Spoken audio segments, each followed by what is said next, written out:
À la vôtre les gars, préparez-vous, c'est une vidéo de fou. En fait depuis des semaines voire des années, je vous explique mes histoires paranormales, mais je me suis dit qu'aujourd'hui, obligée, j'allais parler des vôtres. J'ai fait un sondage sur Instagram, j'étais ultra choquée parce que je m'attendais franchement à des scores différents. D'ailleurs si vous me suivez pas sur Instagram, c'est le moment de le faire parce qu'il se passe pas mal de choses sur Instagram. En gros le sondage était: est-ce que vous croyez aux esprits?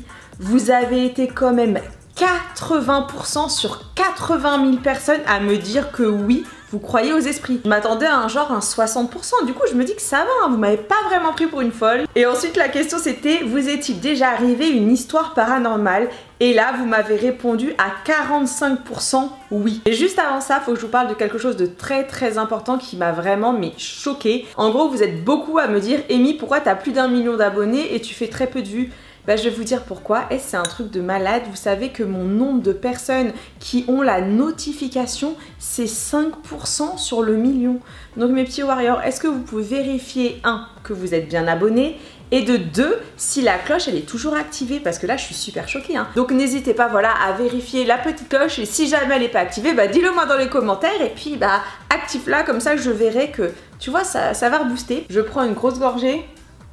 Alors ce que je vais faire, c'est que je ne vais pas donner les pseudonymes des personnes qui ont témoigné pour une question de confidentialité. Alors on va commencer par la première. La personne s'appelle Claudia et me dit: coucou Amy, alors pour répondre à ta story sur le paranormal, il y a quelques années dans ma maison, c'était le soir. Je venais de me mettre au lit, ma maman était dans sa chambre devant la télé, quand tout d'un coup nous avons entendu la porte coulissante du placard s'ouvrir.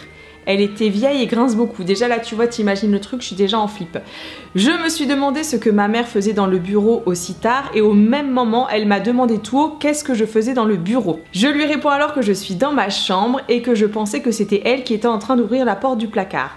Nous avons eu la chair de poule, on s'est levé et personne dans le bureau. Juste la porte grande ouverte et Dieu sait que cette porte coulissante est dure à ouvrir en général. Quelques jours plus tard, nous étions dans le salon quand nous avons entendu une bouteille de vin tomber et rouler dans notre garage. On met toutes nos bouteilles là-bas.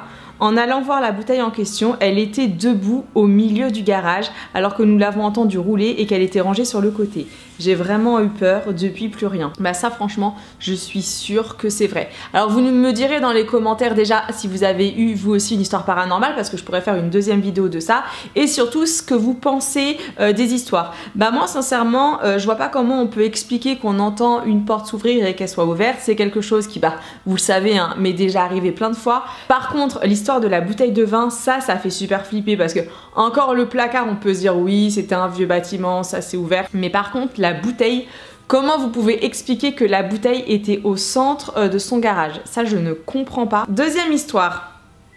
Alors là c'est Émilie.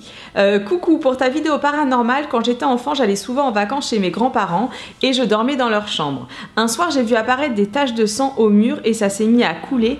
Puis le sang s'est mis à couler du plafond. Oh là là.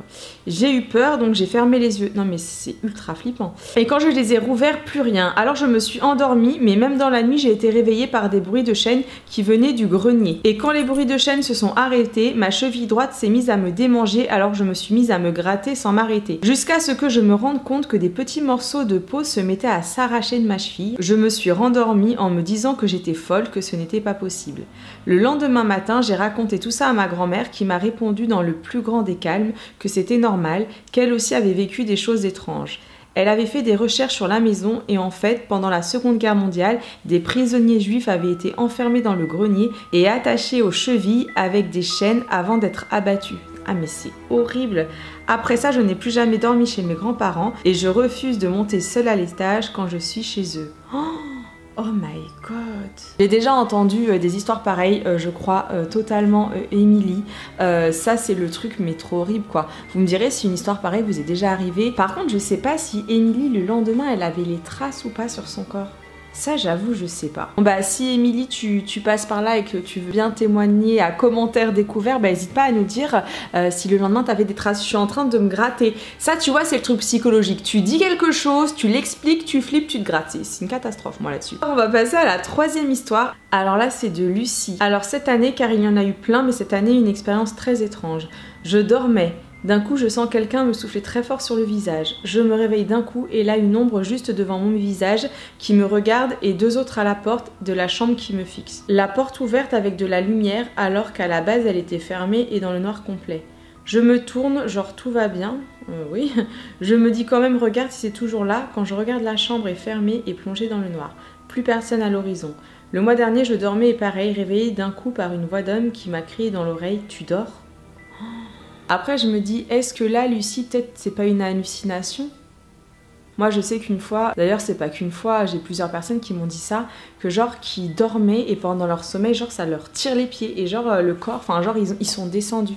Ça me fait peur. Franchement, mais ça me fait ultra peur. Alors là, c'est l'histoire d'une warrior qui s'appelle Véronica et elle a 19 ans. Alors en fait, elle m'explique que depuis 4 ans environ, sa vie est devenue un cauchemar. Et elle m'explique par contre que depuis qu'elle est jeune, elle fait des cauchemars toutes les nuits. Et à chaque fin de cauchemar, elle dit qu'elle rêve qu'elle mourrait. Ça déjà, c'est vraiment horrible. Alors on en vient à l'histoire. Donc cette fameuse nuit, je dormais tranquillement dans ma chambre vers 22h30, 23h.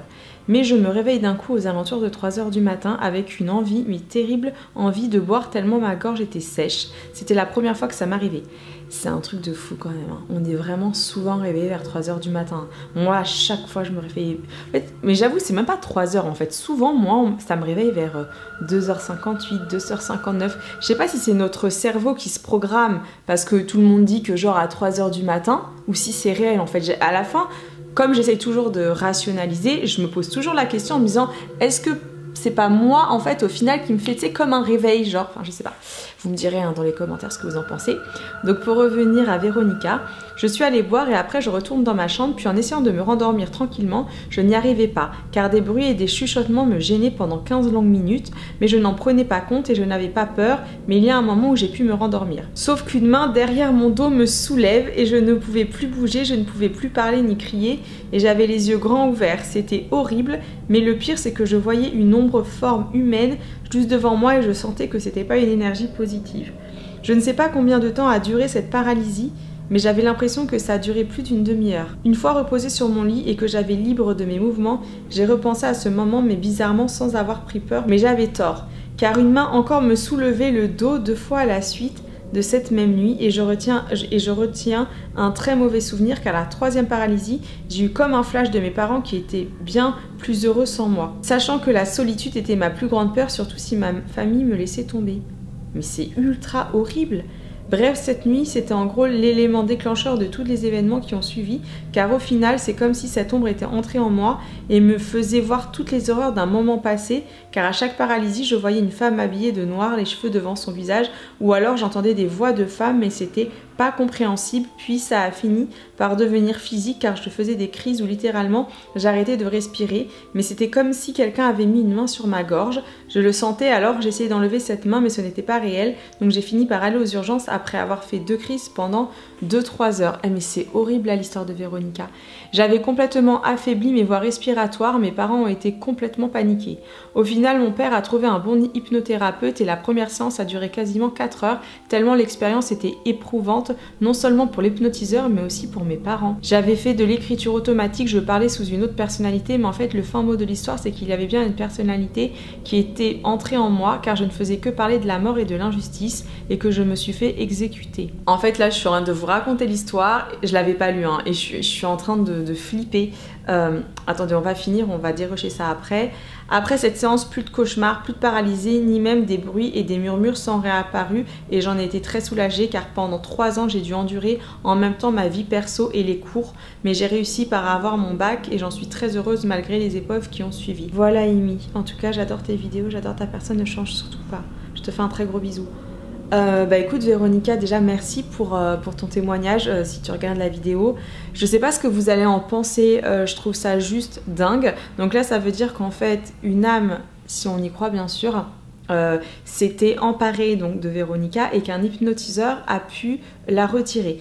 C'est vrai que moi tout ce qui est de la possession, je reste toujours très en retrait. Comme vous le savez, moi j'essaye d'être cartésienne au possible, mais c'est vrai que Il y a des choses qui s'expliquent pas. Vous me direz dans les commentaires si vous croyez à ce genre de choses, si ça vous est déjà carrément arrivé.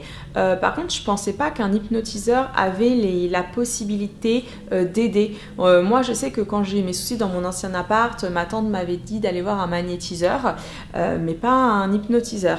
C'est quand même super flippant quand même. Il y a des choses que tu peux pas expliquer quoi. On continue. Je vais reprendre un petit peu de grenadine si ça vous dérange pas trop parce que moi aussi là je commence à avoir la gorge sèche. Alors là, on va passer à une histoire un petit peu plus longue, donc c'est une histoire qu'un garçon m'a expliquée. J'espère que vous êtes prêts, je me suis rapprochée de la caméra. C'est une histoire par rapport à ma meilleure amie qui est portugaise et donc elle fait très attention en ce qui concerne le mauvais sort et les esprits. C'est vrai que suivant sa nationalité, on peut faire plus ou moins attention. Il y a des nationalités qui sont peut-être plus attentives à ça. Quoique j'en sais rien, parce que moi je suis de nationalité italienne, enfin sicilienne. On fait quand même grave gaffe. Ma mère, elle, qui va souvent au Sénégal, il se passe des trucs de ouf. J'ai aussi une amie à moi qui est antillaise, elle aussi, elle fait grave. Je sais pas en fait si c'est vraiment une question de nationalité. Bah vous me direz dans les commentaires. C'est en train de me siffler dans la tête, donc ça veut dire qu'on parle de moi. J'espère que c'est en bien. Donc nous étions chez ma meilleure amie un vendredi soir. Sa mère avait un mal de crâne, pas possible depuis 2 jours, et ma meilleure amie aussi. Le vendredi soir, on décide de manger tranquillement et au moment de débarrasser, leur chien fixe une boîte à bijoux posée sur la cheminée et aboie, aboie, aboie. Ma meilleure amie lui demande d'arrêter mais malgré tout, il continue. La mère met le chien dehors. On poursuit la soirée et en passant à nouveau devant cette cheminée, ma meilleure amie commence à pleurer. Elle me dit que ce n'est pas normal, qu'il y a quelque chose qui la fait culpabiliser de fou quand elle passe devant la cheminée. Bref, nous passons et quelques heures après, je décide de partir. Elle me dit d'attendre, qu'elle doit récupérer quelque chose pour moi dans sa chambre. Au moment de rentrer dans sa chambre, on entend un gros boom dans celle-ci. Sa mère et moi, on se précipite et on voit le cadre de son père et de sa belle-mère par terre. Nous, on se dit que c'est les chats. Je décide de partir, je vais pour me coucher et ma meilleure amie m'appelle en me disant « Alexandre, viens tout de suite chez moi, il y a l'esprit d'un mec qui est au bout de mon lit. Il parle pas et me regarde. » Donc moi je décide de monter chez elle à nouveau, je lui dis que je vais dormir chez elle. J'ai passé la pire nuit de ma vie, j'avais une sensation de ne pas être à ma place et d'être inconfortable et j'avais mal à la tête pas possible. Donc après cette nuit un peu merdique, ma meilleure amie et sa mère décident d'aller voir une voyante. Oh, elles sont en train de me faire des frissons dans tout le corps l'histoire. Pour qu'elle leur dise exactement ce qui se passe. Donc elles vont à la séance, moi je les attends dans ma voiture, la séance se passe, ma meilleure amie revient et me dit « La voyante a dit que c'est quelqu'un autour de moi qui est décédé et qu'il a un message à faire passer. Et tant qu'on n'aura pas fait ce qu'il faut, il ne partira pas. » Donc sa mère lui demande de dire à quoi ressemblait l'homme qu'elle a vu. D'un coup, sa mère lui propose de regarder des vieilles photos de famille pour voir si elle ne le reconnaît pas. Et là, elle découvre sur les photos de mariage de ses parents un homme à côté d'eux. Ma meilleure amie montre à sa mère l'homme et la mère répond « C'est le père de ton père ». Ma pote dit que c'est cet homme-là qu'elle a vu au pied de son lit. La mère de ma pote lui dit que ce n'est pas possible puisque son grand-père serait mort. Ce qu'il faut que tu saches, c'est que les parents de ma meilleure amie sont séparés et que ma meilleure amie ne voit plus son père et donc les membres de sa famille. Elle n'a pas connu son grand-père. La mère de ma meilleure pote décide d'appeler le père qui lui explique qu'il ne va pas très bien, que son père est décédé dans un accident tragique. C'est horrible. Après avoir parlé quelques minutes, sa mère accroche et on s'est posé la question du pourquoi, si c'était le grand-père, il viendrait chez eux. D'un coup, je dis à la mère de ma pote, mais rappelez-vous, il y avait le chien qui regardait la boîte sur la cheminée, peut-être qu'il y a quelque chose à l'intérieur. Elle me dit que non, que ce sont juste des bagues, des colliers à elle. Ma pote est assez énervée et stressée, du coup elle décide de vider toute la boîte sur la table. J'ai trop peur de ce qu'ils vont trouver dans la boîte. Donc on retourne la boîte sur la table et on commence à regarder et d'un coup la mère s'arrête sur un collier. Et là elle lui dit qu'elle ne sait plus exactement ce qu'est ce collier, que c'est assez bizarre, donc elle décide de demander à son nouveau mari, depuis 26 ans qu'ils sont ensemble, si ce collier lui rappelle quelque chose. Et là, son mari lui explique que c'est un collier qu'elle avait pris à l'époque quand elle était partie en précipitation et qu'elle s'était séparée de son ex et qu'elle avait rangé ça là-dedans. Et pendant une nuit, ma meilleure amie a encore eu la visite de son grand-père. Non mais franchement, mais c'est horrible, hein. Et là, il la regardait avec insistance et d'un coup, avant de la laisser, il lui a dit qu'il fallait ramener le collier. Donc ma meilleure amie a expliqué à sa mère et à moi qu'il fallait ramener le collier sur la tombe du vieux monsieur. Arrivé sur la tombe du papy, on a posé la boîte et il y avait une photo de lui et de son épouse jeune. Et en regardant de plus près, on a remarqué que le collier était le même que celui de la mère de ma pote. Oh! Donc on pense qu'il voulait simplement retrouver les bijoux de sa femme puisque depuis ce jour, elles n'ont plus eu de migraine et ma meilleure amie n'a jamais plus été dérangée dans son sommeil. Ah c'est chaud, hein. Franchement c'est chaud, hein. Mais des fois c'est peut-être des trucs comme ça quand on te dit tu sais que tu peux aider les esprits à partir. Je vais encore vous raconter 2 histoires et celle que je vais vous raconter maintenant, en fait quand je l'ai lue, je me suis dit non en fait c'est pas possible. Et en vrai de vrai, quand j'ai vu les photos, puisque là j'ai des photos à l'appui, je me suis dit si en fait c'est vrai, l'histoire elle est complètement ouf. Coucou, même si je ne passe pas dans ta vidéo, j'espère que mon histoire va t'intéresser. Alors je vais appeler cette personne Juliette, parce qu'elle ne souhaite pas que son identité soit dévoilée, surtout que comme je vous l'ai expliqué dans ma vidéo où je vous explique tout par rapport à mon ancien appartement, des fois l'effet de raconter une histoire, bon, qu'on croit ou pas aux esprits, mais en tout cas le fait de raconter l'histoire, quand les gens ont peur, c'est comme si ça donnait de la force à l'esprit.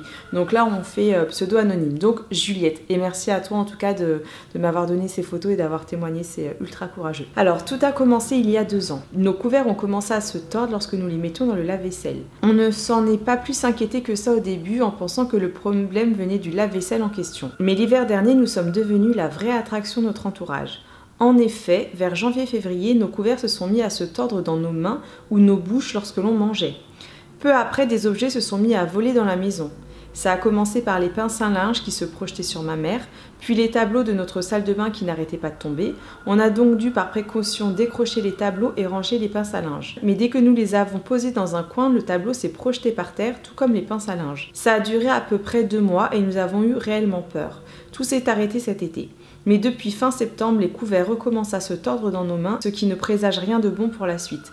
C'est ultra flippant. Et désormais, même nos amis ont peur de venir passer la soirée chez nous. Je n'ai aucune vidéo vis-à-vis des tableaux car j'étais trop pétrifiée pour filmer, mais je t'envoie des photos des couverts afin que tu puisses voir que même un humain ne peut pas les tordre comme ça étant donné que ce sont des couverts en argent, du moins pour les fourchettes.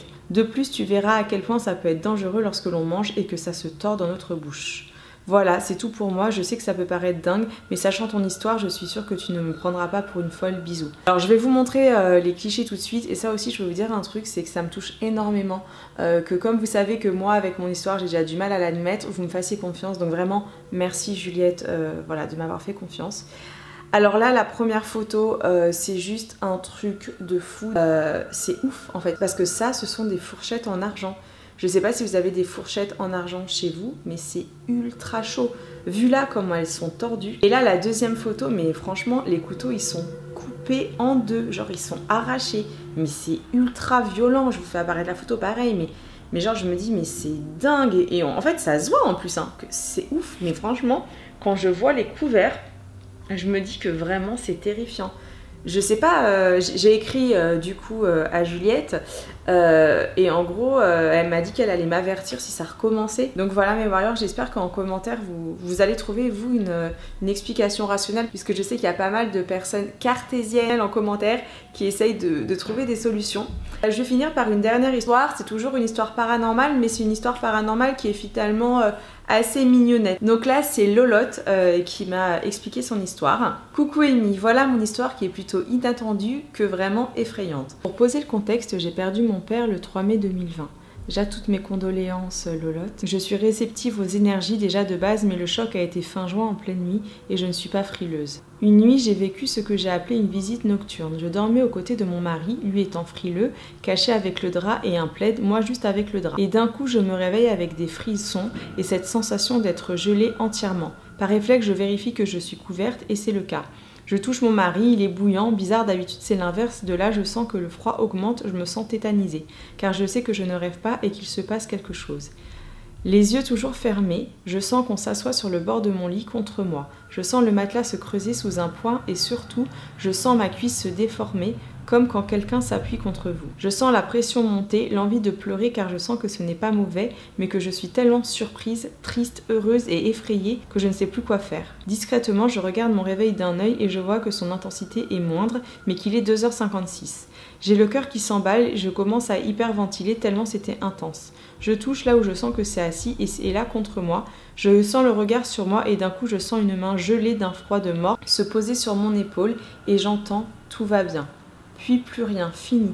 Je suis sûre que c'était mon père qui est venu me voir car à ce moment-là j'étais vraiment dans les étapes pas cool du tout d'un deuil, beaucoup de tristesse et cette façon de s'asseoir, de mettre sa main et me dire tout va bien, c'était ces mots car il me répétait ça à chaque fois que je n'allais pas bien dès que j'avais un coup dur. Voilà mon histoire. Merci beaucoup Amy pour tes vidéos, elles sont top, je te suis depuis au moins 9 ans. C'est ultra touchant Lolotte, déjà je te remercie de ton suivi. Et en fait j'avais envie de finir cette vidéo avec cette histoire, comme quoi les esprits ça fait pas toujours peur. Alors c'est vrai que dans mon cas, c'est vrai que ça fait peur, à chaque fois que j'ai des trucs, c'est des trucs assez effrayants. J'ai jamais eu un truc qui m'a fait... genre un truc positif, mais moi c'est parce que je pense que je suis tétanisée aussi, c'est-à-dire que moi dès que je vois un truc chelou, je suis en mode warrior, hein. Moi c'est terrible dans ma tête, hein. Il y a 2 fusibles qui se branchent et je suis pétrifiée, mais c'est vrai que voilà, j'avais envie de vous dire que je pense en effet maintenant avec tout ce qui s'est passé que oui, les esprits ça doit exister, même si j'ai envie de me dire que ça n'existe pas, et que en fait c'est pas toujours négatif, il y a aussi beaucoup de positifs. Donc je compte sur vous si vous avez tenu jusqu'à ce moment là de la vidéo pour me raconter en commentaire si vous croyez aux esprits ou si pas du tout, si vous est déjà arrivé quelque chose et qu'est-ce qui vous est arrivé. Je pourrais peut-être faire une seconde version de cette vidéo là parce que c'est vrai que j'ai reçu énormément d'histoires, j'ai pas pu tout raconter dans la vidéo, sinon la vidéo elle serait trop longue. Bah voilà mes warriors, on arrive maintenant à la fin de cette vidéo, alors je compte sur vous pour mettre le petit pouce vers le haut si t'as kiffé ce moment avec moi. On se retrouve demain pour une nouvelle vidéo. Alors demain on se retrouve dans un autre décor pour un maquillage Halloween. En fait j'ai fait un maquillage Halloween où tu seras pas obligé de porter le masque. Tu vois, je me suis dit peut-être que tu as envie de fêter Halloween et t'as pas envie de porter ton masque. Donc demain à 16 h, je compte sur vous pour être là. Et maintenant je vais vous laisser. Un très gros bisou. Merci beaucoup pour votre suivi et je vous dis à demain 16 h. Ciao!